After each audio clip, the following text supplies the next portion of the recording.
Tonight, preparing for a safe return to school. You know, how many kids are going to get tested, or is it going to be just in the hot spots? Are they going to do it once a week? We won't know until tomorrow when schools will be reopening, but questions are swirling around the new measures that have been announced to keep students safe. Plus, was armed with a knife and immediately attacked some of the officers that were on scene. 2 Toronto police officers are injured in a knife attack while searching for a missing man in Etobicoke. We'll have the latest in the investigation. And we've lost confidence in the supply chain. More vaccination delays. The province now saying it will miss its target for giving all long-term care residents their first shot. Good evening, I'm Kelda Yoon. 2 Toronto police officers are recovering at home tonight after being attacked by a knife-wielding suspect this morning. And we are learning now that a 33-year-old man is facing multiple charges, including attempted murder in the incident. The attack happened while police were involved in the search for a missing man in Etobicoke, a search that began the night before. Dahlia Ashry takes us through what happened. The investigation here actually started last night. Police officers were called about a missing man who lives in this rooming house on Lockheed Boulevard and Wistona Street. The missing man is 56-year-old Nathaniel Brettel, and police officers say they found blood in his room. That man is still missing tonight. The attack happened during a follow-up by police today. They arrived to the rooming house at 9:45 this morning, then at around 11:15 a.m. They were in the common area of the residence, and an individual in one of the rooms they didn't know previously was occupied came out, said nothing to them, and was armed with a knife and immediately attacked some of the officers that were on scene. Police say they were able to restrain the tenant using a taser. The 33-year-old man, Ahmed Al-Farh of Toronto, has been arrested and charged with the attempted murder of 2 Toronto police officers. The injured officers were rushed to hospital. The sergeant sustained 2 serious slash wounds, and he's currently at Sunnybrook Hospital, and he's been deemed not to be in life-threatening condition. And the second officer sustained some minor injuries as a result of the knife attack. The sergeant has been on the job for 20 years. The other officer has only been with Toronto Police for a year. Residents in the area say it's generally a quiet and peaceful neighborhood. I don't mind that it's a rooming house, but if it's causing trouble or issues in the area, and to stab 2 police officers, it's just awful. Both officers have been released from hospital and are recovering. Toronto Police did not say whether there is a connection between the man they arrested and the search for Nathaniel Brettel. Police are still searching for the missing man and say they are concerned for his safety.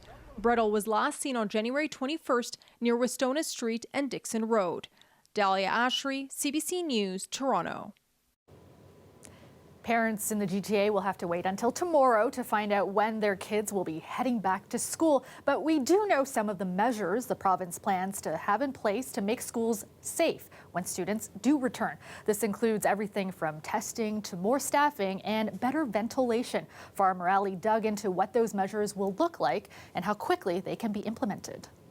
We want to get all students in all regions of our province back to school. The message was loud and clear from Ontario's Minister of Education yesterday. The province wants in-person learning up and running again. Do we turn the assignment in?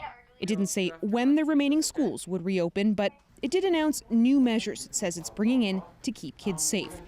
The first is testing. The province says it's expanding asymptomatic testing with a capacity to carry out 50,000 tests a week. Late last fall, it only did about 9,000 targeted tests of students.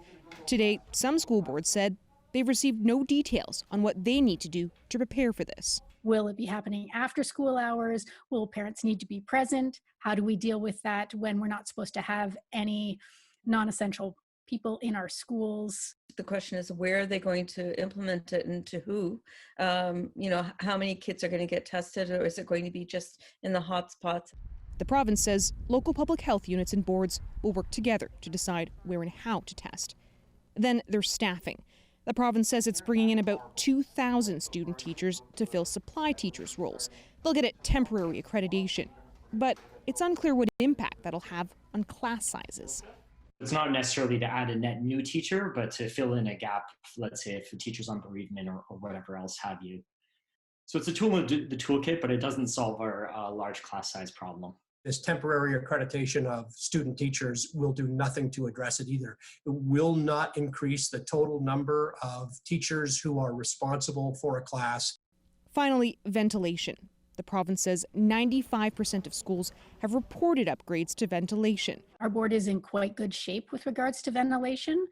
But improved ventilation means different things. Some schools have completely upgraded their HVAC systems. Others have installed things like HEPA filters where there isn't enough ventilation, or are still doing upgrades. The clock is ticking. We're expected to learn details tomorrow on when the rest of Ontario schools will reopen. Farah Morali, CBC News, Toronto.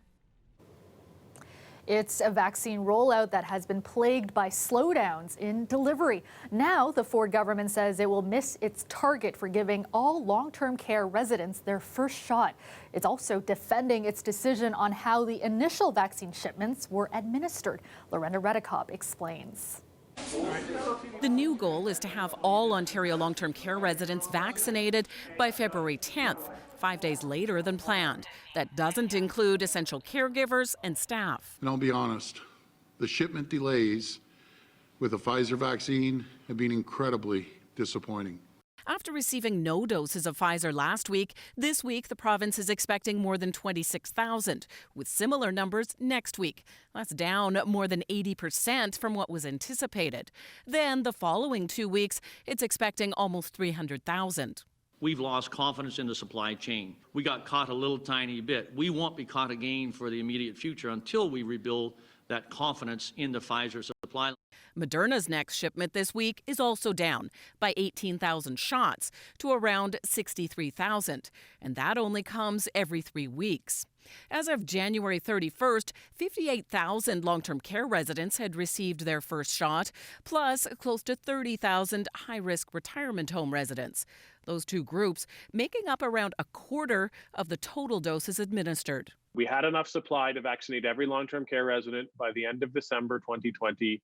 We had permission to do it 12 days before the end of December 2020. This should have been done weeks ago. He says that permission from Pfizer came in a guidance document to governments. Ontario only changed its policy January 5th. So did this result then in deaths of long-term care residents, would you say? It's always impossible to concretely say, but I certainly think so. He brings up Roberta Place. Around half the residents there have died. The B117 variant confirmed there. They did not receive a vaccine until weeks into the vaccine program when it was far too late. And we're seeing that in other places across the province. General Hillier denies the province delayed, though BC and Quebec both got the Pfizer vaccine into homes earlier. We did not have permission to move the vaccine until, in fact, we started doing the protocols in early January to give us the protocols to be able to actually move it. Dr. Stahl is one of the people who studied Israel's vaccine program and says for phase 2, Ontario needs to focus on other older seniors before essential workers to save the most lives. Lorena Redekop, CBC News, Toronto. The federal government says the country remains on track to meet its COVID-19 vaccination targets over the next several months. Prime Minister Justin Trudeau announced today there are 2 companies on track to make vaccines in Canada. To begin with, we've signed a memorandum of understanding with Novavax to produce their COVID-19 vaccines at the new NRC Royal Mount facility in Montreal.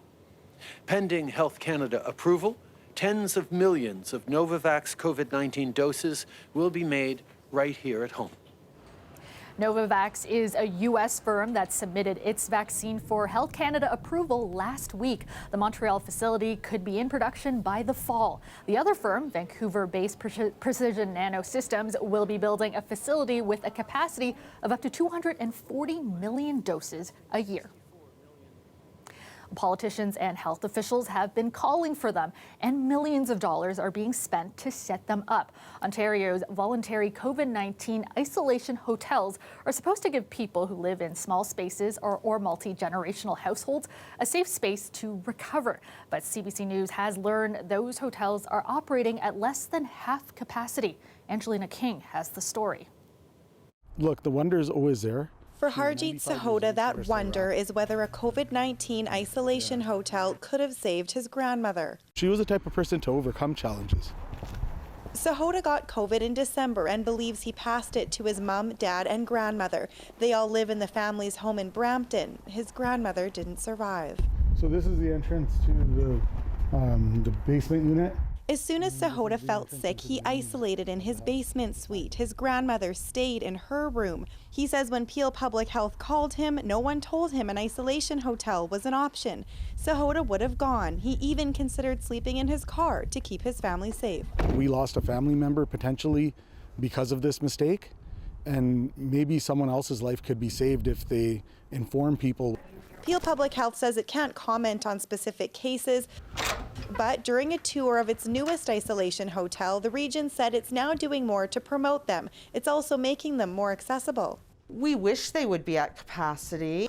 We would like to get them here sooner rather than later. We do on-site testing for COVID right here, so they don't even need a test to come here. CBC News has learned last month Ontario's isolation hotels were less than 40% full on average. There are 9 sites in 7 cities, totaling more than 1,000 rooms. The latest hotel opened yesterday. The 10th will be up and running next month. We need to figure out a better way to utilize these resources. This Toronto nurse who manages COVID cases says in the last 2 months, just 2 of her 250 clients use the city's hotel. She says they're a good idea, but it can often take days before public health offers people a spot. By then, they've already been at home, possibly infecting others, and referrals are turned down or don't make sense. We need to push the public health intervention much sooner within this entire thing. So at the point of testing, is the time when public health interventions need to be implemented.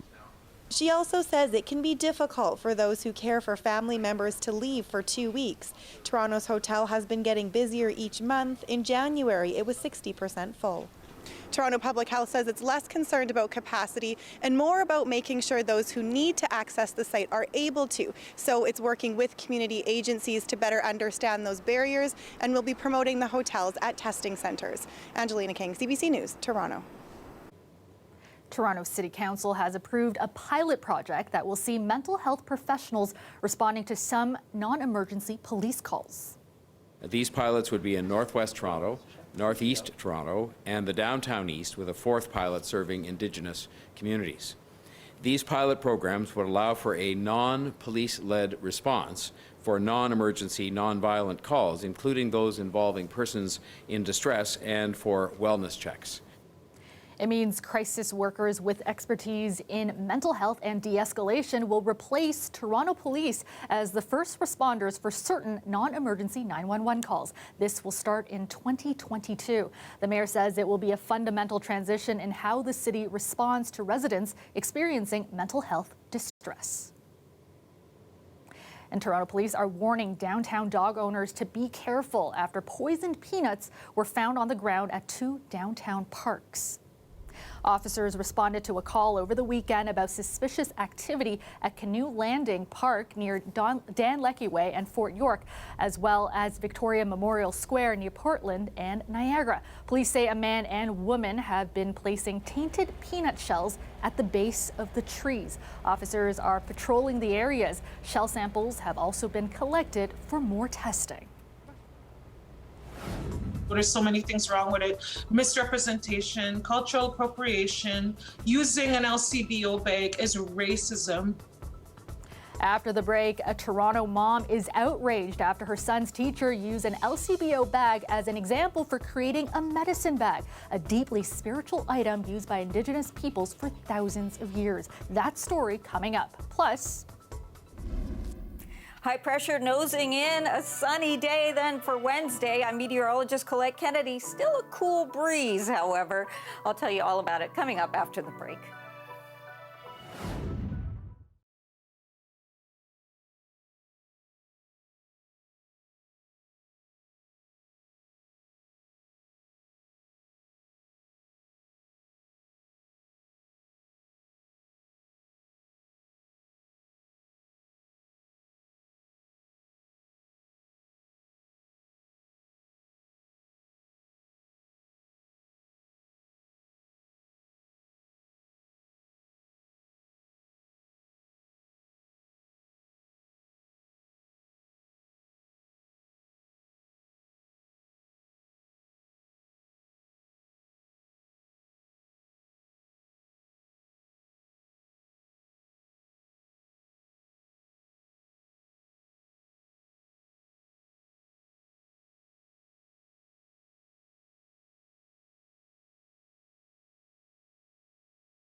Welcome back. For Indigenous people, a medicine bag is a deeply spiritual and sacred item. So when a non-Indigenous teacher with the Toronto District School Board asked her grade 9 class to make one while using a liquor bag as an example, there was outrage. Now, one parent who also happens to be an Indigenous teacher with the board is speaking out. Talia Ricci has more.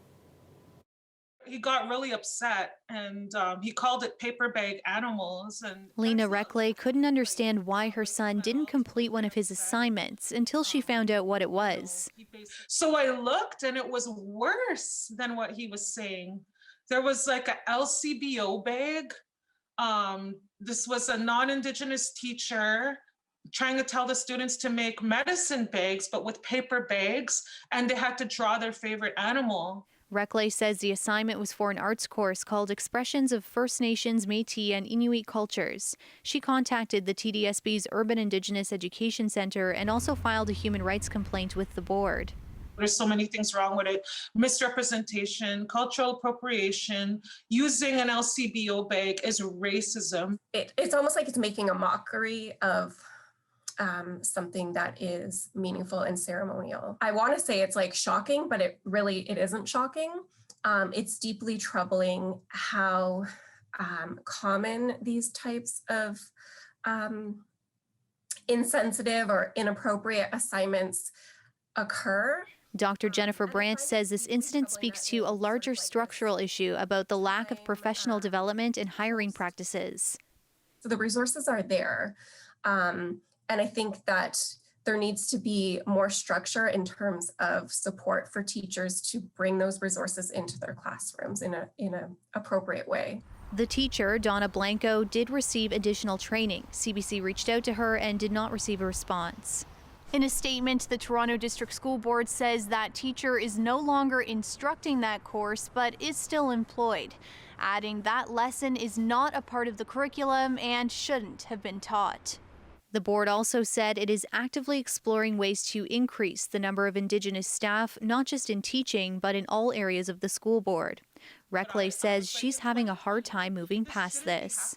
This shouldn't even be happening at all. Like, these programs exist because, people have fought, for these programs to exist. Talia Ricci, CBC News, Toronto. Mainly clear this evening with some cloudy periods overnight. Temperatures, though, milder than the past few nights, currently at -1. Let's go to Colette Kennedy now with a look at the forecast. And Colette, conditions today really varied depending on where you were. Thanks, Kelda. We had such a range of conditions around the region today, in the Niagara region, even stretching coming around the lake towards the west end there. Some light snow and flurries because of that big system that's to the east of us, and then more cloud cover for most of the GTA, and north there was some sunshine. So those looking for more sunshine and didn't get into it today, I do have a treat for you. Wednesday, even looking ahead into Thursday, a lot of sunshine coming our way, not talking about active weather. So it will be mild in terms of the temperatures, but, big but, are the winds coming out of the north-northwest, just like we've been experiencing. So that's going to make it feel cooler. They will be quite blustery at times, as we've been seeing. Thursday night into Friday, the next bit of active weather is going to move in, but because of mild temperatures, likely turning into much of a mix.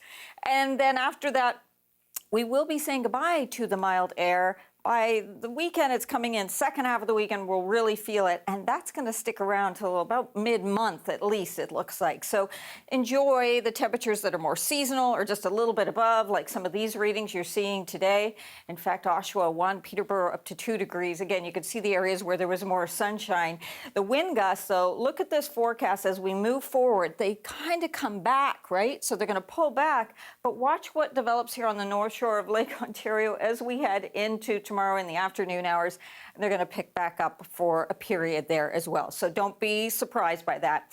This system took no one by surprise, but boy, some heavy amounts of snow into Atlantic Canada, even southern Quebec towards Montreal, probably getting over 25 centimeters in there. Such a slow mover, part of the problem. But that's what brought some of those flurries and a bit of light snow back through the Niagara region especially. But as high pressure builds in, it's the sun not only for Wednesday, we have sun as we head into Thursday, those clearer skies until this next system comes in. So that'll be the one I'll be watching for you. And that's as we go Thursday night into Friday, close to the lakes, lower Great Lakes. Anyway, quite a mix, turning to some rain showers. Tonight, Windsor, -7, feeling like -14, a little milder with that cloud cover from Sarnia towards Chatham-Kent. Into tomorrow, looks like a pleasant day. And these winds will be backing off a little bit better for you back towards the Windsor area than they will in the GTA. -6 to -8 in Markham for tonight. That gives wind chills of -13 to -16. But a very nice Wednesday, a good day to get out, socially distance, but get out and get yourself some fresh air and take in some of that vitamin D too. Thursday, even milder. That's why that precipitation mixes and then the door closes as we go, especially getting towards Sunday night and into next week, Kelda. All right, looking forward to the sunshine tomorrow. Thanks so much, Colette.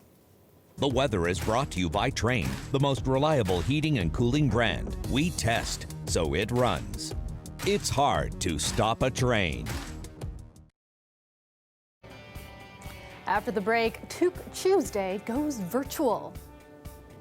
We'll have more on the national campaign to end homelessness coming up.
Welcome back. Well, today is Toque Tuesday, a national campaign to fight homelessness. It was started 24 years ago by the charity Raising the Roof. Like every year, a portion of the proceeds from each toque sold goes toward helping to find long-term solutions to homelessness.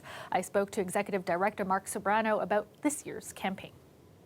Mark, tell me about what you're doing this year that's different from previous years, obviously, because of the pandemic. Toque Tuesdays, usually you'd see volunteers, pack every subway station across the city and across the country and all the bus stops. We'd have a big display at Nathan Phillips Square and we'd be hitting everyone up, selling them toques as they pass by. Now it's a bit of a different world, and we've taken to Instagram and Twitter and social media, and we've been doing lives. Raising Roof all through those years has been interviews with influencers, politicians. We had 4 mayors on throughout the day, and just share, learning from them what's going on in your city with homelessness so that we could share the word. The Toque campaign is all about raising awareness and raising funds for 27 homelessness organizations across Canada. And 50% of each toque sold online today will be going towards these very important agencies. And how great is the need this year? The repercussions are massive. It's freezing cold outside right now. It'd be a terrible time to be homeless without the pandemic. And then, if you add the pandemic on top of it, and you think about how we've all been, taking refuge in our own homes. We've been told not to leave our homes. Well, imagine if you didn't have one, and 250,000 Canadians don't. Sobrano says the goal this year is to sell 5,000 toques. And that is our show for you tonight. Thank you so much for watching. Dwight Drummond has your next local newscast tomorrow at 6. I will see you back here tomorrow night at 11. Have a great night, everyone.